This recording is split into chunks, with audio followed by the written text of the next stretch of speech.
Vous écoutez à page ouverte, le podcast qui vous recommande vos prochaines lectures. Un podcast de Raphaël Mariat.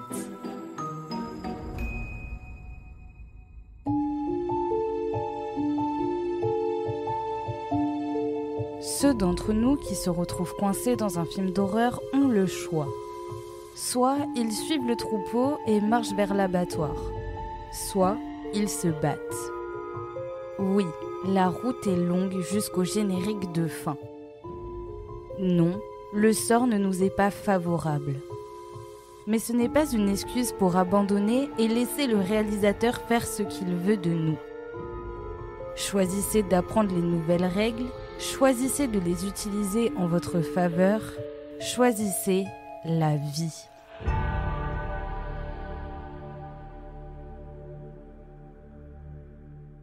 Bienvenue dans cet épisode spécial Halloween. Le genre horrifique est l'un de mes préférés, mais honnêtement, il l'est plus au cinéma qu'en littérature. Alors pour ce podcast, j'ai trouvé un bon compromis avec le livre « Comment survivre dans un film d'horreur » de Seth Graham Smith. En reprenant les grands classiques de l'horreur, ce livre mode d'emploi nous explique comment réussir à s'échapper de situations dangereuses. Contrairement aux autres épisodes, je vais profiter de ce livre pour vous faire des recommandations de films. Préparez votre bol de bonbons, creusez vos citrouilles et préparez-vous à avoir peur.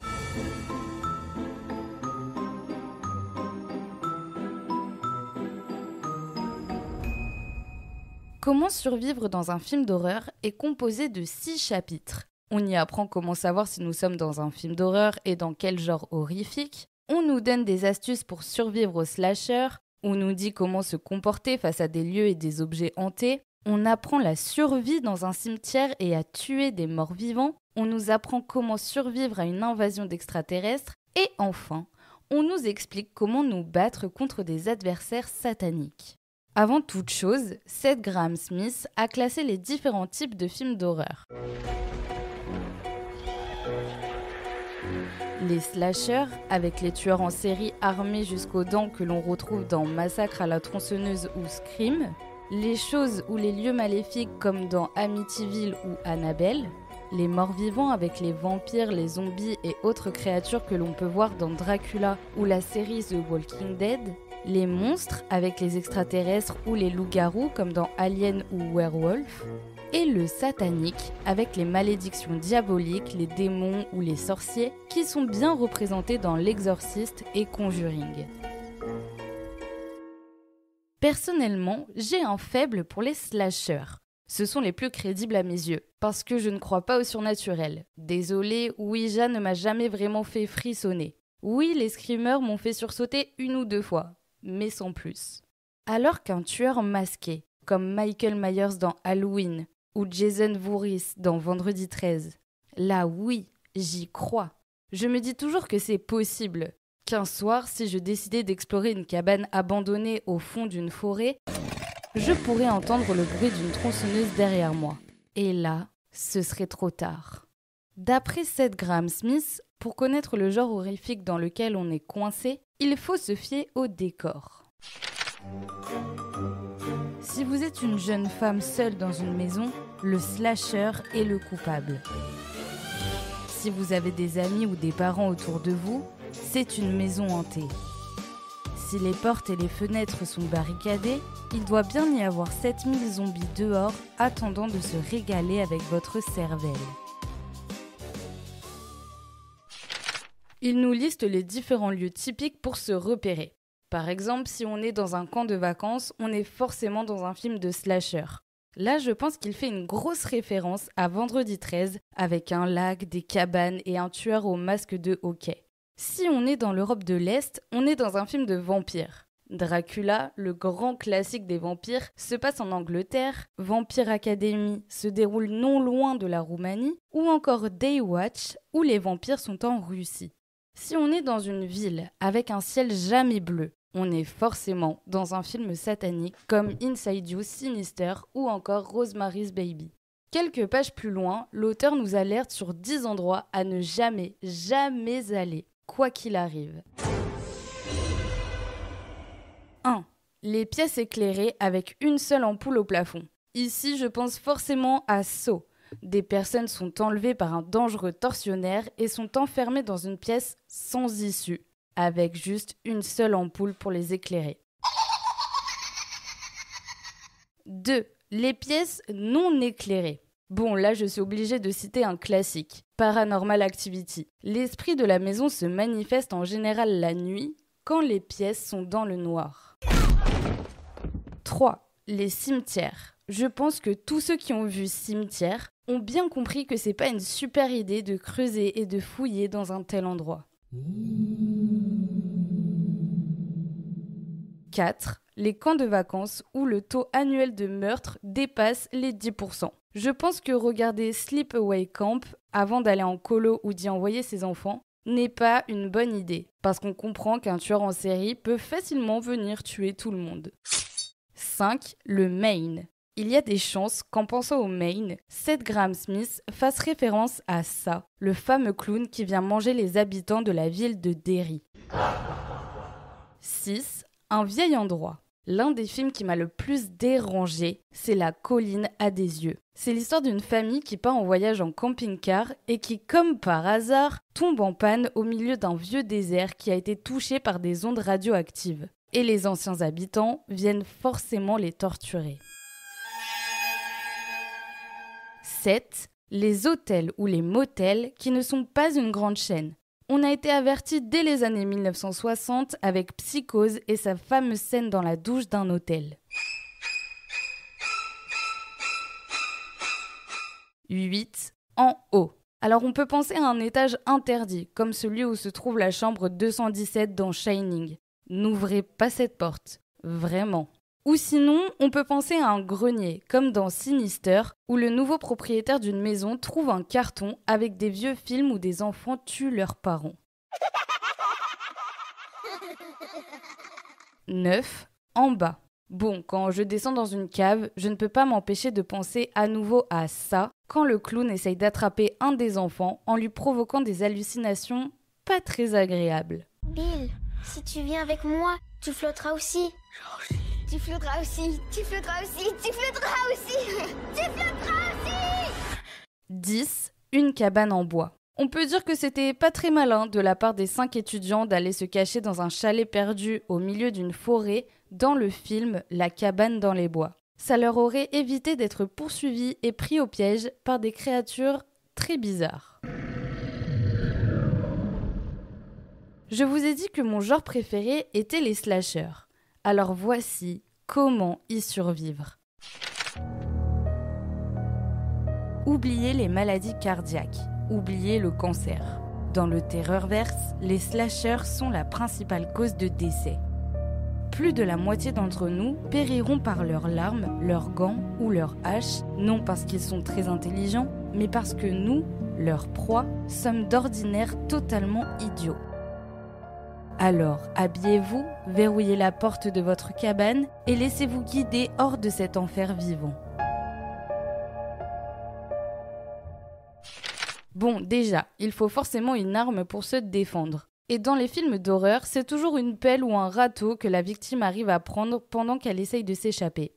Mais honnêtement, un coup de pelle contre une arme réelle tranchante dans les mains d'un tueur sanguinaire, c'est peut-être pas la meilleure solution. Alors le livre nous propose de prendre directement une tronçonneuse, une hache ou encore une faux. En gros, utilisez les armes des slashers les plus iconiques.